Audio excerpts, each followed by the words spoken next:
Pan and pan masala. So all of you know these terms and sometimes you have tasted also. But if we take it in a habitual form, that is daily and in a regular way, and if we take it in more, that will become a harmful habit. So this habit should be avoided. We should not put upon these bad habits. So what happens? We should read about that. What happens when you have these pan and pan masalas? Chewing pan is a bad habit.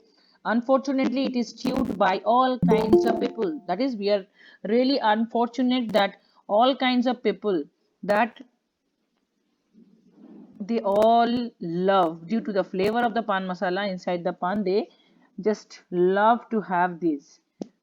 What does this contain? Underline everyone: tuna, that is lime, supari, that is betel nut, tobacco, etc. Add to the pan leaf and it is chewed. This causes rapid flow of red and brown saliva into the mouth. All of you have seen also sometimes that the mouth is after chewing this, our mouth is filled up with red or brown saliva. And what happens? Frequently spitting is necessary. So as a result of this increased amount of saliva, we have to spit frequently. And people without knowing they spit here and there. You have mostly seen in the official buildings at the corner, in the movie halls, or in Yes, some ma'am. buildings you can see that people are just spitting without seeing that whether there is dustbins or not. So what is it? Is very very unhealthy, although it is a bad habit of that person, but he or she indirectly is making the surrounding very very dirty and filthy. And what happens? Many of the disease may appear from those corners. The spiders, you can see the house flies, mosquitoes can sit over there, and they will come from that place and sit on the fresh foods. And what will happen? Just imagine that they will cause different diseases to the people. Spit stains the cloth. Sometimes you have seen the spit, if it comes on the cloth, it will stain the cloth. It will be having a reddish or orangey stain, and it will never get out. And again, by this spitting it spreads communicable disease, as I told you now.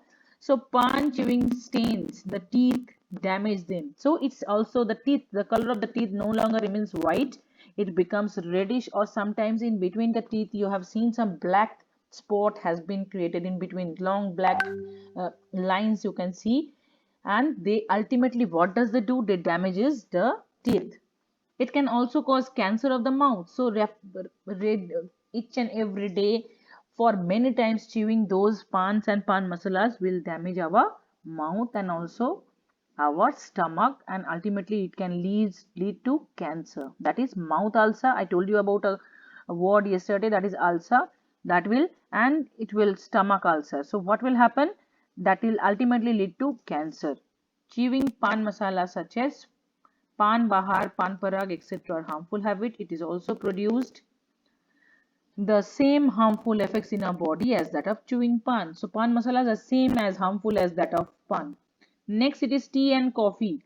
All we are having a regular habit, that is most elders sometimes some children also have a habit of taking coffee, but these are again some of the bad habits. Eating too much, drinking too much of these are very harmful.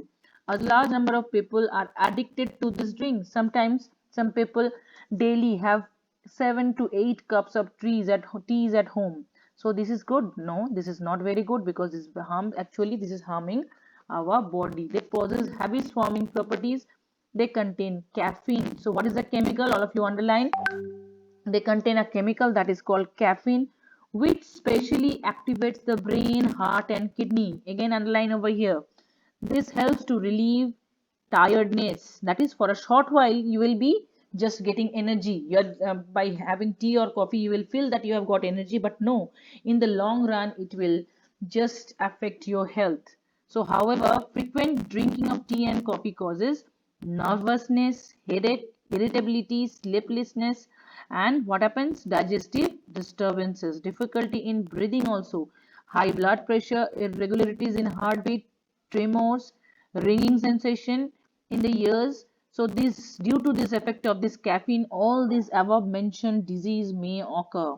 So think by yourself that whether you should have a habit of taking tea or coffee in future, or if you are taking it now, you should stop it. Yes, once a week you are taking 1 cup or 2 cups or 3 cups is enough, but don't make it a regular habit, because The chemicals that are present inside this tea and coffee are very harmful, and it will affect each and every part of your body, because this caffeine causes loss of calcium in the urine. Ultimately in the urine, it causes the loss of calcium, and it will result in the Good morning, ma'am. gradual thinning of bones. So your bones will gradually become thin and weak.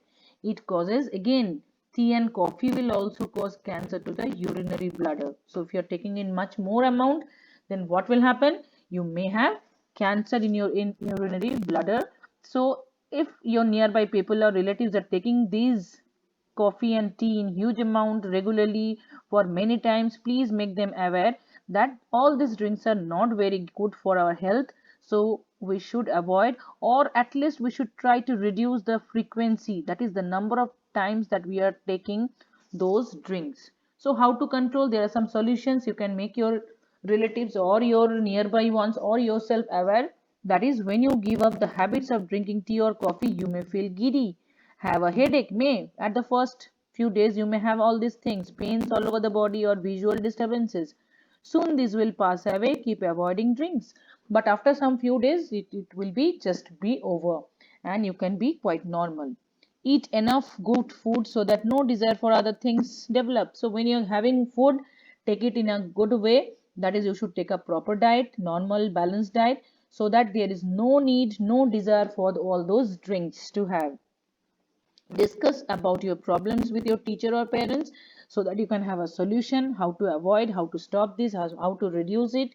Develop enough willpower to overcome this habit. So the ultimate thing is that you have learnt about that all these habits are born according to your own will, and that is your will that will also help you to get relief of these bad habits. So ultimately you have to develop your willpower, or make your willpower much more stronger, to avoid all these things and to overcome all these bad habits.